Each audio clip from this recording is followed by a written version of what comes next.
Now that we've had a chance to see some of these incredible PBS systems at work, tell us a little bit about the outcomes, Khalil.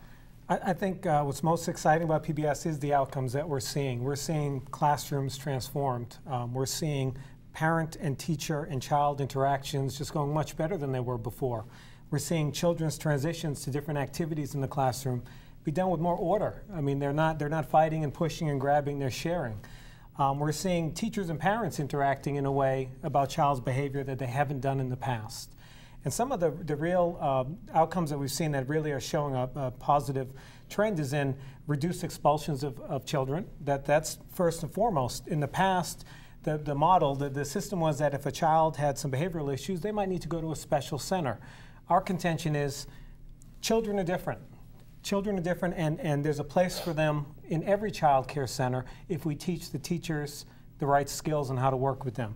So we've had fewer expulsions in those centers, and we've also had higher levels of teacher satisfaction and less turnover. It's a field that's marked with some real turnover issues, and our teachers in PBS are staying on the job and working with those children and families. So we're seeing some really great things and look forward to the next phase of the pilot.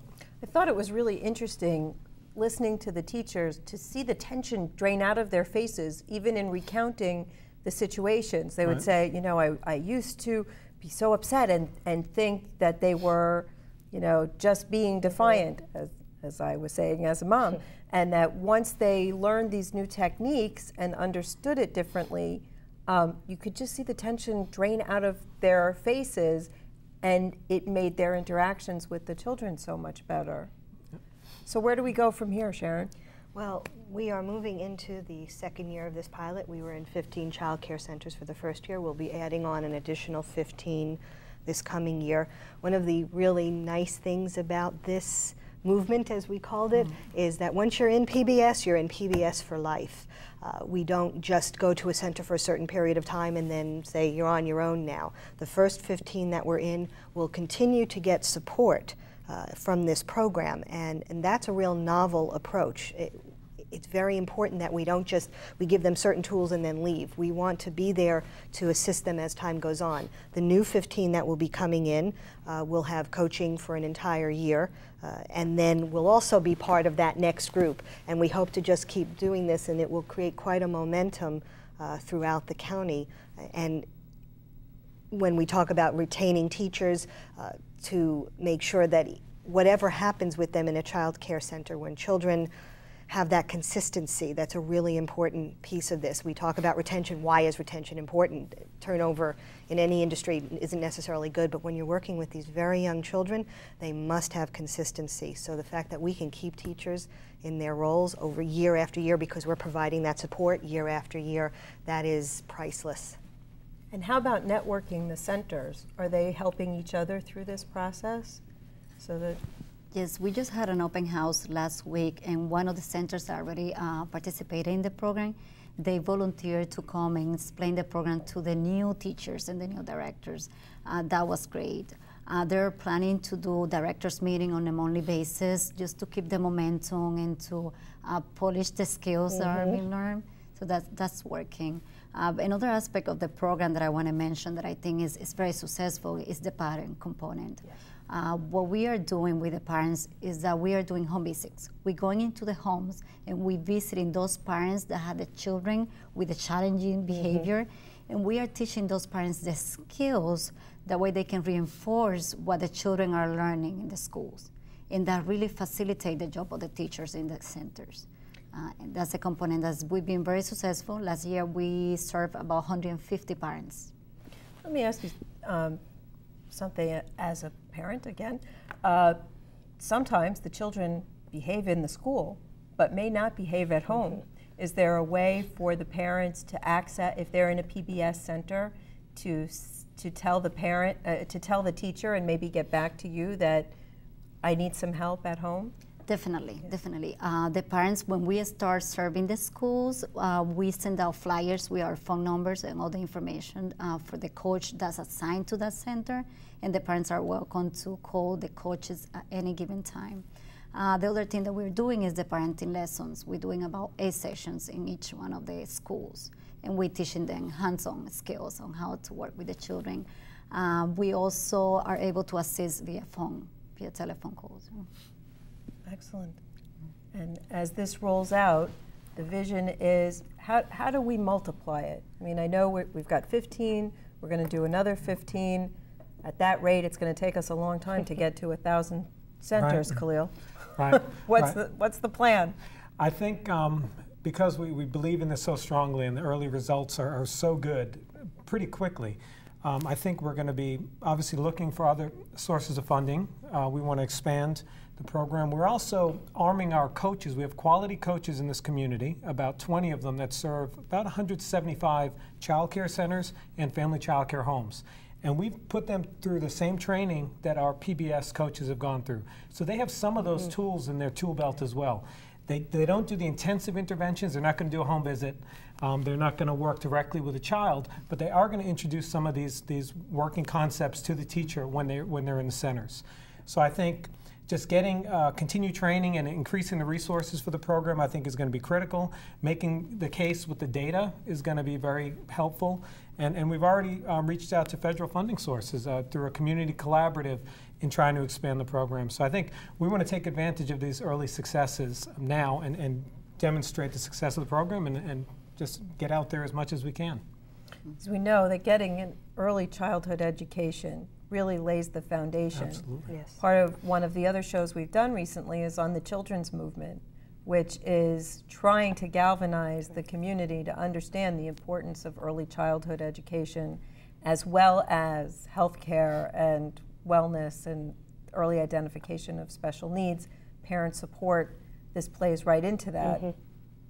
Absolutely, and we know from all the research that if you wait till first grade or second grade or third grade to identify some of these issues, a lot of times it's too late. So we want to work with the child as soon as we have them in the child care setting to just work on these positive skills.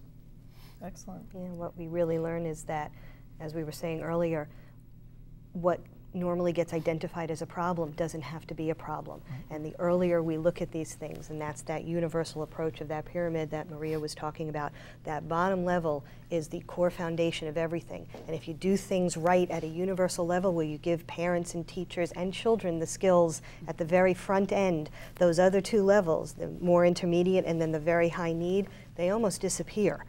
And that's what we're really hoping to do with this, that eventually there will be such a good, strong foundation in child care centers and family child care homes that we don't need to have that kind of clinical intervention and children go in strong into school and don't experience those issues later on.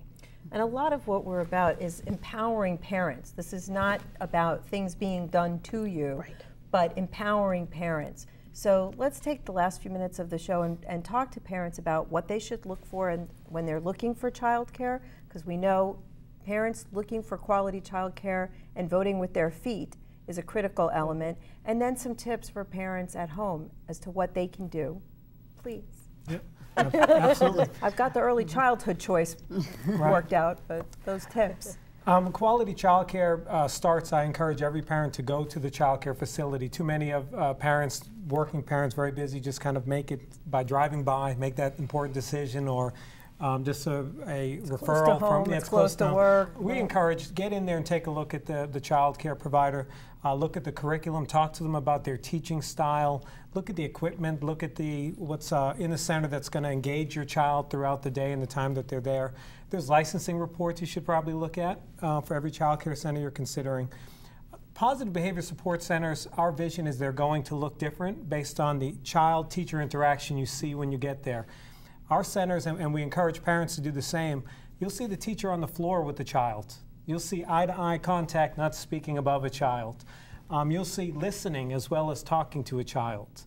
You'll see modeling behavior of good interactions and sharing and listening and empathy. We start that at a very young age. So if you see that type of environment in a child care center, odds are it's a PBS center. That's what we hope we can spread throughout Broward County. Excellent. Every child is different, and we train the parents and we teach the parents that they have to learn how their children are and what works for them. However, in general, we have some advices that we give to parents. Creating routines. The children, they need to know what to expect next, what the day is going to look like, what's happening today and what's going to happen after the first hour, after the second hour. And we need to keep reminding them during the day what's going to happen next, because they don't have the ability to keep everything in their mind of what's going to happen in the next 7-8 hours. So that's basic. That's basic for the parents. They need to keep those routines going and remind the children every hour or so what's going to be happening next. Also, anticipatory guidance. It's important for the parents to teach their children the consequences of their actions or what they do, so that when it happens, if the child misbehaves, they're able to go back and say, do you remember that we discussed this, and that if you do this, this is what's going to happen. It's very important, because the children then they get used to that, and they know that there's a consequence to everything they do. It could be a positive consequence, it could be one that's not that positive. So the it's concept of time is a tough one, I find, with, because everything to my daughter happened yesterday or tomorrow, but it was like, that was a month ago, that was 6 weeks ago, 5 minutes ago, it was all yesterday. So that anticipatory and laying things out is a tricky one. Yes, and you need to keep reminding them, you have to remind them. We always teach the teachers to have visuals and to have the schedule with visual, that they know in 1 hour we're going to go and we're going to have play time. We're going to be reading a book in half an hour. And then when that time happens, then go back and say, okay, in the next 2 hours, this is what we're going to do. Because they really need that, but it needs, they don't have the capacity we have to think about tomorrow. Right. Excellent. Thank you so much. As parents, teachers, and caregivers, we can learn as much from children as they will from us. That's why positive behavior support, when applied as intended, can make a huge difference in the way we interact with all children, and they, in turn, with the adult world. I want to thank Maria Hernandez, Khalil Zania, and Sharon Cohen for helping us learn more about positive behavior support. I'm looking forward to applying it at home and seeing its potential for raising a happy, well-adjusted child. I've been your host, Cindy Arenberg-Seltzer, President and CEO of the Children's Services Council of Broward County. For copies of this program or any other episode of Future First, please call the Children's Services Council at 954-377-1000 or visit www.cscbroward.org. And remember to join us next time on Future First, focus on Broward's children.